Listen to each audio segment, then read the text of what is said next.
right. All right. So we here with Bama and PawPaw. This is Monday, Bama, PawPaw, and Chewy, right here.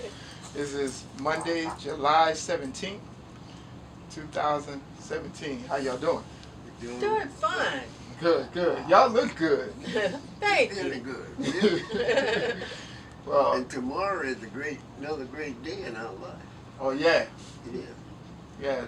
Be 64 years. Be married tomorrow. 64 years tomorrow? 64 years. July 18, 1953. On a Saturday night. On a Saturday night. Not a fish fry. But. Right. So let's go back to the start. Let's talk about how y'all met, how y'all came to be the way it happened. Well, really, my part of this thing is, I really saw my wife when I was 9 years old. When I tell people that, they say, well, how could that be? But I always saw what I wanted to be. I was working at 9 years old. I had little jobs that I did, and to make a long story short, I was this guy. His name was Moses Jones, and he used to mentor me. Like I used to shine shoes with him, and he took me on a trip with him over the Algiers Ferry, and that's where I first met Miss Catherine. And first look, first love. Fell in love with her that first day. First look. But I thought I said, well, I'm never going to be able to see her again. Now where was this? This was on the Algiers Ferry. Oh, okay. And it's, Algiers, New Orleans. Yeah. When you cross over, yeah. And of course, that was the first time I met her. And I fell in love at that first sight, because I know that was the one I had in mind since I was 9 years old. So, the other part is, it's a long story, so you can go in on Okay, it. now, my part is the guy that he was with on the ferry was married to my first cousin.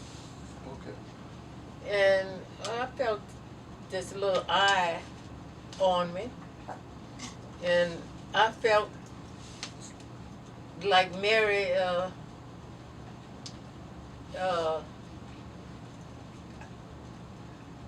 did, or Elizabeth did when something leaked. Well, my heart leaped when I saw it. But I didn't make no advance because it wasn't my style, because it always was my style. Let the young man make the first move in the first hour. But when the ferry landed and they left, I said the same thing that he said to myself. I'll never see him again. So here I am, sitting at the table at lunch at L.B. Landry School, and this familiar face came to the table. I said, that guy is. And he came sit right by me.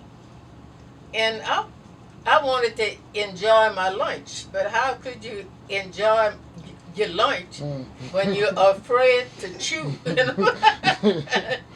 the front of a guy? And he sat there, he looked at me, and I looked at him, and we both remember seeing each other. And that's where that part ended. Well, let me Yeah, I know what you're gonna say. So go ahead. Really, I wasn't supposed to be at L.B. Landry School because that was the Orleans Parish school, and I lived in Jefferson. In Jefferson, correct. So you wasn't able, you shouldn't have been able to go to that school. So you see how the things start to work. And with a school that I was gonna go to at high school was called Rosenwald, and that school was overcrowded. So I got an affidavit to go to L.B. Landry. So you see how the thing is coming together. We come together. So that's how the rest of this episode began, you know. And when I went to Landry, then you stuff over here. And then, well, now he had a study period in my algebra class, and the teacher, by him having a study period, we were taking a test, and the teacher put him in charge because he had a study period, because we had a test. So everybody in the room was cheating on the test. And when the teacher came back, he asked how it went. And he told the teacher everybody was cheating but that young lady right there. I said, oh boy.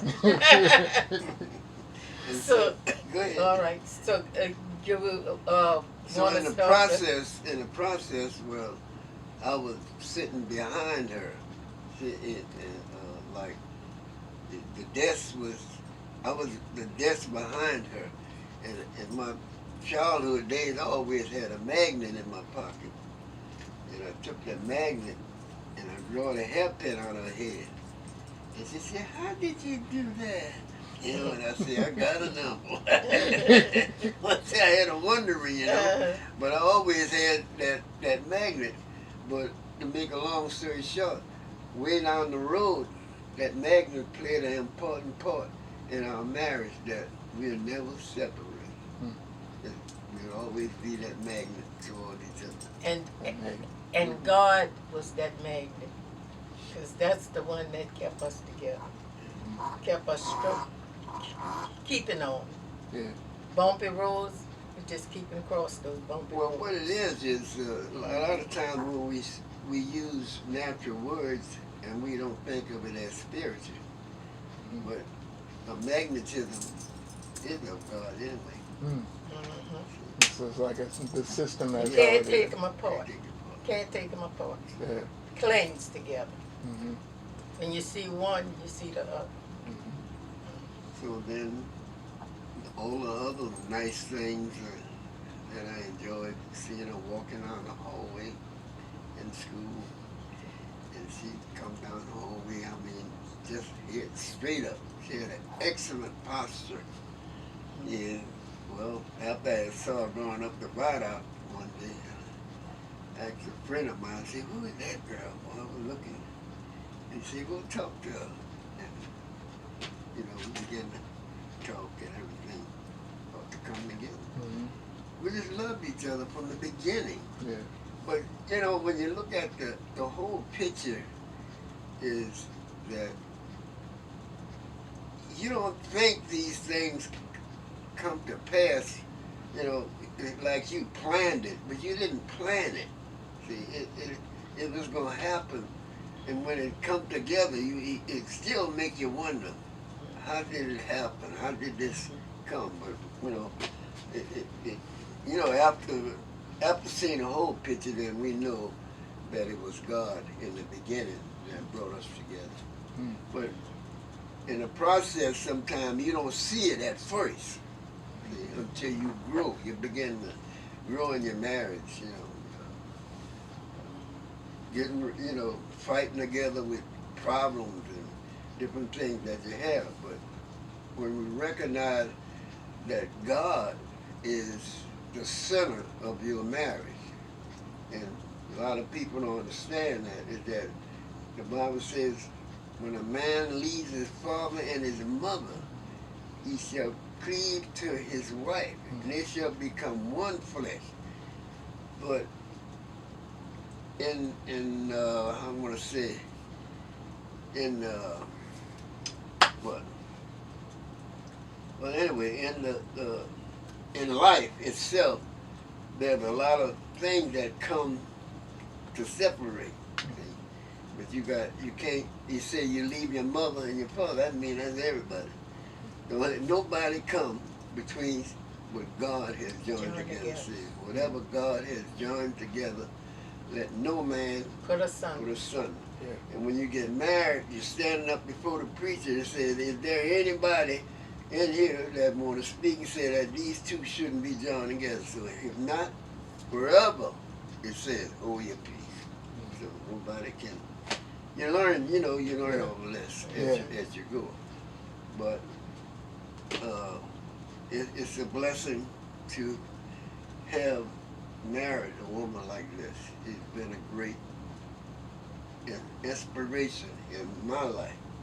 I mean, since I was a young boy, she had a relationship, and I learned from her to how to have a strong relationship, and that's very important in any relation, to have a relationship between each other. She know me like a book. I know her like a book. She said she know me like 100 books. 10 books. You know, like 10 books. But anyway, we here we are, and tomorrow will be 64 years. Tomorrow, 64 years. Now, in 1953, on a Saturday morning of the wedding, my last meal at home, they fried me some chicken with some French fries and cold drink, and we sat and we ate.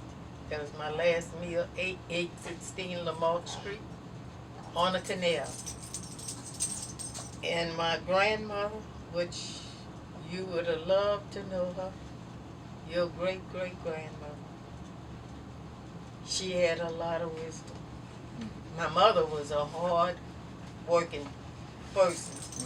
She was out earning a living. She had 2 or 3 jobs at one time to make ends meet. And she provided all the food for us coming up. We had a house of 13 people. But my grandmother was the caretaker of the children in the house. And she had a lot of wisdom. And she would get right down to your level, not in a pointing the finger way, but in a sitting down, talking to you easily. And the morning I got married, she called me in the room after eating the meal. She said, "Sister," because that's what she called all her granddaughters, sister, grandson's brother. Sat down right by me. She was sitting on her bed. She made me sit by her. She said, "Sister, you're getting married." She said, "But I want you to know that marriage is no end. It's for good. You're taking a vow, not just for the sermon, because you got to walk together in life forever, through the bumpy roads and through the smooth roads." Say, I want you to know you're taking that vow unto God that you're married. And every time it got a little tough, I thought about what Grandma said. You're taking a vow unto God. Yeah. That's right. So, and she talked with such spiritual things, identifying them with the natural, not just reading the Bible, but putting the natural into God's perfect plan. And many times, and another thing that she taught me is that, you see, I'm kind of outspoken like my mama. My grandma is like humbly speaks. She had a sister that was altogether different from her. My great great grandmother and grandfather was pretty well off. My great great grandmother was a midwife. All the older people in Algiers, she brought them into the world. She used to ride a horse and buggy to deliver babies. My great great grandfather was a Pullman porter. At that time, that was big times for black people. Mm-hmm. And they had property all over Algiers, and they had about 5 or 6 kids. Tell whosoever that you call them that. Hello? They had about 5 or 6 kids. Hello? Hello? And they Yeah. Look, we're gonna call you back in a minute here. and Yeah. Oh, okay. All right. All right. We're gonna call you back. woman, they had about 5 or 6 kids, and all of them had a house. Scot-free, didn't have to pay a thing for taxes every year. And this particular sister of my grandmother, when it came time to pay taxes, she wouldn't pay. She bullied her way. So I was a little girl, 5 years old. I never forget that day. She came over and my grandmother asked her for the tax. And she got into an argument with my grandmother. And all I ever heard my grandmother say was confound you. You know, whatever that meant. So she walked up to my grandmother and said, I bet I'll slap your face. And I was a little girl, and I got between and said, you ain't gonna slap my grandma's face, nothing. Mm. So my grandmother pulled me back, and she said, this is grown people conversation. So when my auntie, great aunt, which was my grandma's sister, left, I got way over by the door where in case if I had to run, I asked my grandmother, I said, I know you're going to whip me. What you would have did if she'd have slapped your face? She said, well, sister, I'd have just turned the other cheek. Now, I ain't going to tell you no story. I had problems with that. Yeah. You know, turning the other cheek and she going to slap my face. Mm. You know. Yeah. But she taught me, and that's, when I got deep in the Bible, that's biblical. Mm-hmm. Mm-hmm. You see. But she didn't teach it in a way that, oh, you're wrong for feeling that way. She let me know that not to dip in grown people conversation, but she let me know that the Bible says, she didn't point her finger and say the Bible. She said, I would have just turned the other cheek. Mm-hmm. I was a little girl. She turned the other cheek. Yeah. Mm-hmm. Think you could be able to video this? What I could do, I could take a picture of it, Oh, okay. but if you want to read some of it, yeah, that's good. And that was grandma's wisdom. Whatever situation that you was in, she mixed the practical with the spiritual, applying the spiritual. Mm. And it sticks with you Mm-hmm. all the days of